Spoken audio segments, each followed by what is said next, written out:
আসসালামু আলাইকুম। দরকারি বিডিতে স্বাগতম। যে যেখানে আছেন আশা রাখি ভালো আছেন। আজকে আপনাদের মাঝে একটি অনেক জনপ্রিয় একটি ল্যাপটপ টেবিল নিয়ে আসলাম। এটা খুবই বাংলাদেশে অনেক সেল হওয়া একটি ভাইরাল প্রোডাক্ট। এটা মানুষের কাছে অনেক জনপ্রিয়, কিছু কারণ আছে। এটা একটা ব্র্যান্ডের নাম, এটা T9 মাল্টিফাংশন ল্যাপটপ টেবিল। হ্যাঁ, এটা মেড ইন চায়না। এটাতে একটা বিশেষত্ব আছে, এটা সাথে একটা আপনার ভিতরে ভিতরে এবং পিছনে আপনার একটা মানে এয়ার কুলার আছে, যেটা দিয়ে ল্যাপটপ কুলিং ফ্যান আমরা বলি, সাধারণত কুল করার জন্য ব্যবহার হয়। এবং এটা একটা মাউস প্যাড আছে ডান দিকে, ঠিক আছে, আপনার একটা স্ক্রু দিয়ে লাগাতে পারবেন। এবং এটার যে সকেটটা আছে, এই সকেটটা দিয়ে আপনি মোবাইলের যে কোনো মোবাইলের চার্জারের ভিতরে অ্যাড করতে পারবেন। খুবই একটা ভালো প্রোডাক্ট। আমরা এটা খুলে রেখেছি, আমরা আপনাকে একটু দেখিয়ে তারপরে আমরা কিভাবে এটা ইউজ করা যায় এটা একটু দেখানোর চেষ্টা করব। অনেক ধরনের ভিডিও আপনি দেখবেন আমাদের ইউটিউবের মধ্যে, সবাই অ্যাকচুয়ালি খুলে দেখিয়েছে, আমরা খোলা অবস্থায় দেখালাম আপনাদেরকে। এখন এই হলো মাউস প্যাড এখানে আছে। এখন মাউস প্যাডটা আপনি ডান দিকে এইভাবে সেট করে দিবেন। সেট করে দিলেই এটা এখানে স্ক্রুপ আছে, এই যে স্ক্রুপ, এই স্ক্রুপে সেট করে দিতে পারবেন। সেট করে দিলেই স্ক্রুপ দিয়ে লাগিয়ে দিতে পারবেন, ঠিক আছে, এভাবে দিতে। আর এটার সাথে একটা আপনার সুন্দর বুশিয়ার আছে, যেটার মধ্যে মোটামুটি লেখা আছে। আগে এটাতে দেখবেন দুইটা কুলিং ফ্যানের একটা অপশন দেওয়া ছিল এবং ছোট ছোট, কিন্তু এটাতে ভালো কাজ হতো না। হ্যাঁ, এই জন্য এবার বড় মাপের মাঝখানে একটা কুলিং ফ্যান ব্যবহার করা হয়েছে। এটা নিউ আপডেট ভার্সন, ঠিক আছে।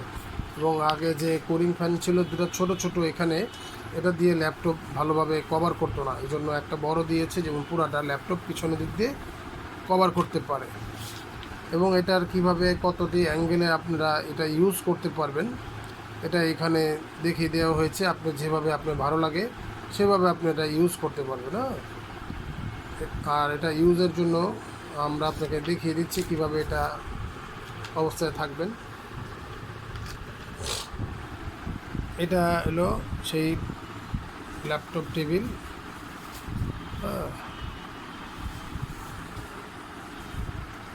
এখানে এই কুলিং ফ্যানটা আছে, মোটামুটি অনেক বড়, এবং একটা ল্যাপটপ বসে রাখার পর ভালো একটা জায়গা সুন্দর করে কভার করতে পারবে। হ্যাঁ, এটাতে এই পায়াটা এইভাবে দেওয়া আছে এখানে। এটা কিভাবে আপনার মানে ছোট বড় করা যায়, এটা করার অপশনটা খুবই ইজি। এখানে পুশ বটমের মতো সিস্টেম দেওয়া আছে। আপনি যদি পুশ বটম ধরে এটা এভাবে করে নড়াচড়া করেন, তাহলে পুশ বটম দিয়ে এভাবে ধরলে এটা মানে নড়াচড়া হয়ে যাবে। হ্যাঁ, আর যখন এটা ছোট করবেন তখন এটা এভাবে করে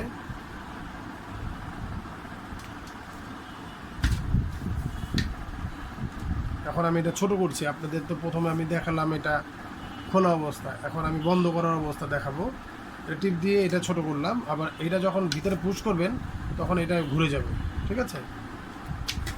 আরেকবার দেখাই আপনাদের। এটা যখন এক সাইডে আমি ওপেন করলাম তখন আপনি ডান দিক হোক বাম দিক হোক যেভাবে আপনার ভালো লাগে সেভাবে আপনারা করতে পারবেন। এখন এখানে আমি টিপ দিব, টিপ দিয়ে এটাকে নড়িয়ে দিব। এখন এখানে আর একটা চ্যানেল আছে, এটা কখনো এটা চাপ দিয়ে এটা নড়াচড়া করবেন, এর আগে কখনো